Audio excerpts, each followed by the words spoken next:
أعوذ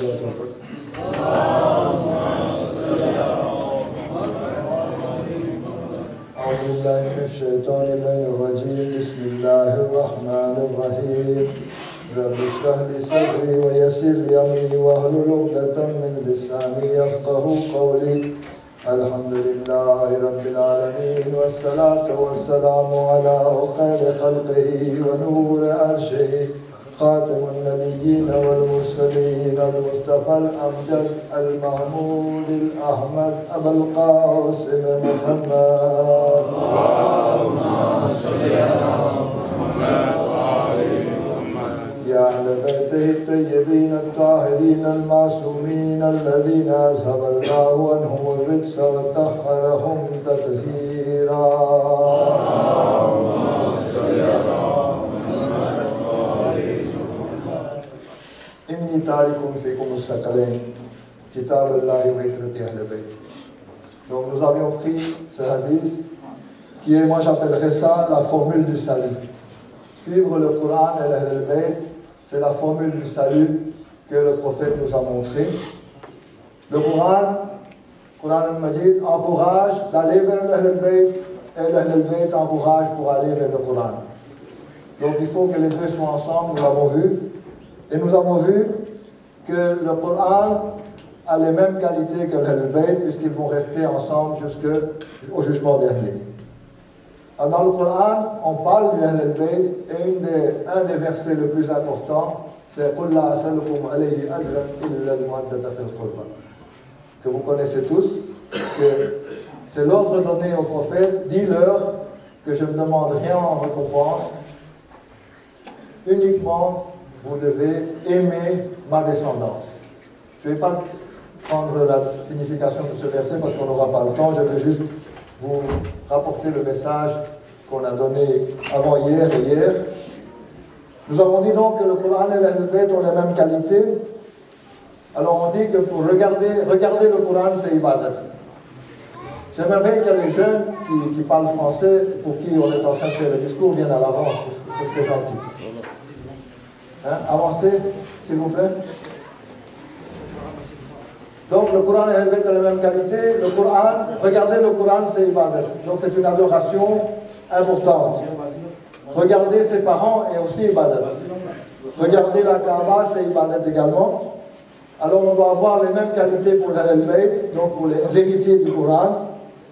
Et on dit que regarder le visage de Hazrat Ali alayhi salam, c'est une grande ibadat. On en a expliqué un cas qui est dans l'histoire, que lorsque Janana Aïcha regardait son père, voir et regarder très, comment dirais-je, avec concentration vers Hazrat Ali, elle lui demanda pourquoi il faisait ça. Il dit, tu n'as pas entendu le prophète? Le prophète a dit, regardez Ali, c'est ibadat. Donc, c'est un hadith qui est reconnu par tout le monde, par tous les musulmans. Donc, regardez Ali, c'est ibadat, mais ceux qui n'étaient pas là à cette époque-là, qu'est-ce qu'ils doivent faire? Pour eux, zikr Ali ibadat. Faire le zikr, rappeler ce qu'Ali était, ce qu'il faisait. Mais c'est ce que nous faisons, donc c'est un grand ibadat, c'est très très bien. Mais ça ne suffit pas.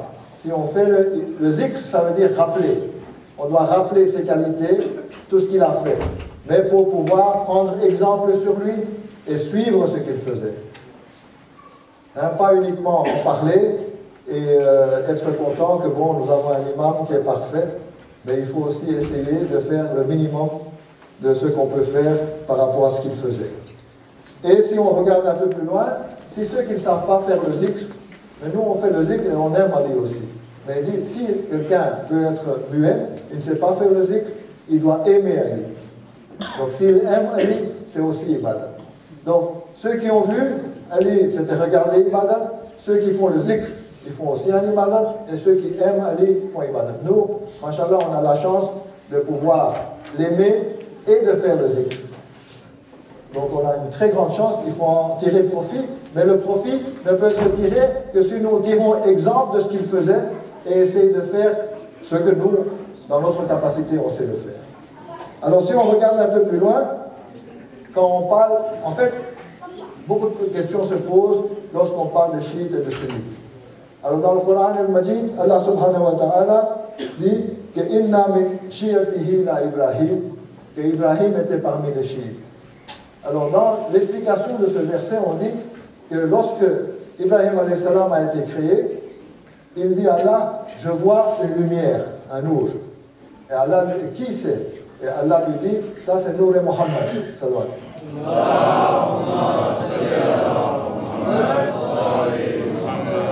Ensuite, il voit une deuxième lumière, un deuxième nour, et il dit, mais qui c'est ça? Alors il dit, ça c'est Ali alayhi salam.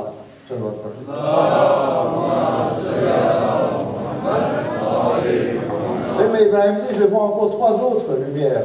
Et ça, c'est Janab Fatima al-Zahra, Hassan al-Hussein. Et puis, ils voient encore 9 lumières séparées. Et ça, c'est nos 9 imams, à commencer par Sayyid al-Sajjad, Imam Baqir, Imam Jafar Sadiq, etc., jusqu'à Muhammad Mahdi alayhi salam. Ensuite, Ibrahim alayhi salam dit, mais je vois encore beaucoup de lumières, que je ne sais pas combien il y en a. Toi seul, il dit, toi seul, Allah peut savoir combien il y en a. Et Allah dit, mais toutes les autres lumières, tous les autres nours, c'est les chiites. Les chiites qui croient en Ali alayhi salam. Donc, si on arrive, alors, à ce moment-là, Ibrahim alayhi salam fait une prière, il dit, il dit Allah, je voudrais que tu me comptes parmi les chiites. Et c'est pour ça que ce verset est révélé, pour dire, en fait, et alors, il demande aussi à Allah subhanahu wa ta'ala, comment peut-on reconnaître un chiite? Il dit, on reconnaît un chiite parce que dans la prière, il dit à haute voix, Bismillahirrahmanirrahim, que dans la prière, il fait le kunut, ce que nous faisons, les autres ne le font pas, le kunut que nous faisons, Rabbana atina fid dunya hasanatan wa fil akhirati hasanatan wa qina azaban nar. Et alors, il porte une bague, et là, c'est un peu plus difficile pour nous, celui qui fait 51, la prière 51 rakats par jour. Nous, avec 17, on a déjà difficile. Hein? Mais normalement, un vrai chiite devrait faire 51 rakats par jour. Donc ça, c'est les caractéristiques d'un chiite que l'imam a donné, que Allah subhanahu wa ta'ala a donné, et que les imams ont aussi rapporté. Donc c'est à ce moment-là qu'Ibrahim alayhi salam dit que je voudrais être compté parmi les chiites. Alors si nous regardons maintenant que tout nous est arrivé par l'Ahl al-Bayt, par le prophète et par les imams. Donc on doit chaque fois faire la comparaison entre le Coran et l'Ahl al-Bayt, puisque c'est les mêmes qualités.